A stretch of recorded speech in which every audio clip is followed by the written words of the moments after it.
La parole est maintenant à Madame Sarah El Haïry. Merci, Monsieur le Président. Mes chers collègues, ma question s'adresse à Madame la Ministre de la Santé, Madame Buzyn. De nombreux EHPAD dans notre pays sont en grève et le cri de colère est aujourd'hui un peu plus fort. Les personnels sont usés, ils sont mal rémunérés, leur travail est pourtant un des plus essentiels dans notre société. Accompagner nos aînés, nos parents, nos grands-parents dans leurs vieux jours. Les Français confient leurs aînés à ces gens dévoués qui aujourd'hui sont en colère car on ne leur donne pas les moyens de s'occuper de nos parents avec dignité et humanité.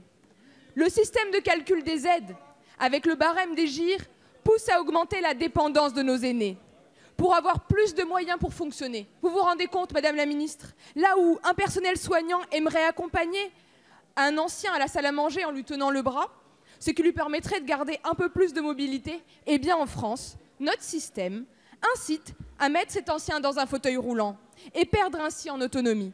Ceci n'est qu'un petit exemple qui montre à quel point la prévention, le maintien à une faible dépendance n'est pas encouragé dans le système actuel. Alors, une annonce de 50 millions, Madame la Ministre, ce n'est pas rien, je vous l'accorde, mais c'est un système qu'il faut revoir. Car ce n'est pas un cri de colère que je pousse aujourd'hui, c'est un cri d'alarme. Les baby-boomers d'avant-hier, les baby-boomers d'hier ne vont pas tarder à rentrer dans ces maisons de retraite et non pas dans des établissements. Car, Madame la Ministre, on parle de lieu de vie, on parle du futur lieu de nos parents, de nos grands-parents et des personnes qui peuvent et qui souhaitent vivre dans un établissement. Mais bien dans une maison, nous rêvons d'une maison, là où le temps, puisque c'est ce qu'il leur reste, doit être respecté et doit compter dans les montants des aides que nous attribuons. Madame la Ministre, envisagez-vous de repenser les systèmes de calcul des GIR et des GMP qui ne donnent pas assez de temps, car c'est ce qu'on leur réclame aujourd'hui, du temps pour manger, du temps pour se déplacer, du temps pour se laver. La parole est maintenant à Madame Agnès Buzyn, ministre des Solidarités et de la Santé. Monsieur le Président, Mesdames et Messieurs les députés, Madame la députée El Haïry, le sujet des EHPAD est évidemment un sujet extrêmement sensible à plusieurs niveaux, car il est primordial pour nous d'adapter nos EHPAD aux évolutions de la société, notamment aux évolutions démographiques. Concernant le modèle de financement, la réforme initiée en 2017 sera maintenue. L'État accompagnera cette réforme en augmentant le volume des crédits alloués aux soins de 400 millions d'euros, 100 millions d'euros dès cette année. Je nommerai très prochainement M. Pierre Ricordeau, médiateur, afin d'expertiser les appréciations divergentes entre les services ministériels et les fédérations d'établissements sur les conditions de déploiement de cette réforme. Je souhaite que le médiateur examine la situation effective rencontrée dans quelques départements.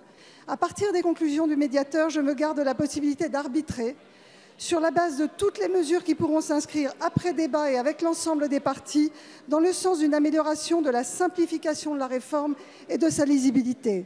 Au total, je rappelle, rien que pour l'année 2018, près de 160 millions d'euros en plus ont été alloués aux EHPAD et des actions ciblées seront menées pour accompagner les EHPAD les plus en difficulté.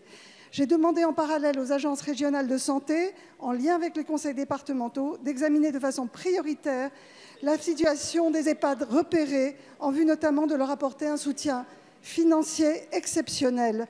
Je rappelle que les effets de la réforme de la tarification dépendent aussi de la manière dont les départements appliquent le texte et financent les EHPAD via l'APA. Je reste convaincue que les EHPAD restent l'une des réponses aux défis de la prise en charge du grand âge, mais qu'elle n'est pas la seule et que nous devons penser l'avenir en faisant évoluer le modèle d'accompagnement de nos personnes âgées. Je vous remercie. Merci, Madame la Ministre. La parole est maintenant à Monsieur Jean-Paul Lecoq. Merci, Monsieur le Président. Ma question s'adresse à Monsieur le Premier ministre. Monsieur le Premier ministre, lors de la dernière séance de questions au gouvernement, 2 questions ont été posées à propos de l'intervention de l'armée turque à Afrin, en Syrie, qui aurait tué au 27 janvier 86 civils et aurait blessé 198. Rappelant les exactions commises par l'armée turque sur ce territoire regroupant un très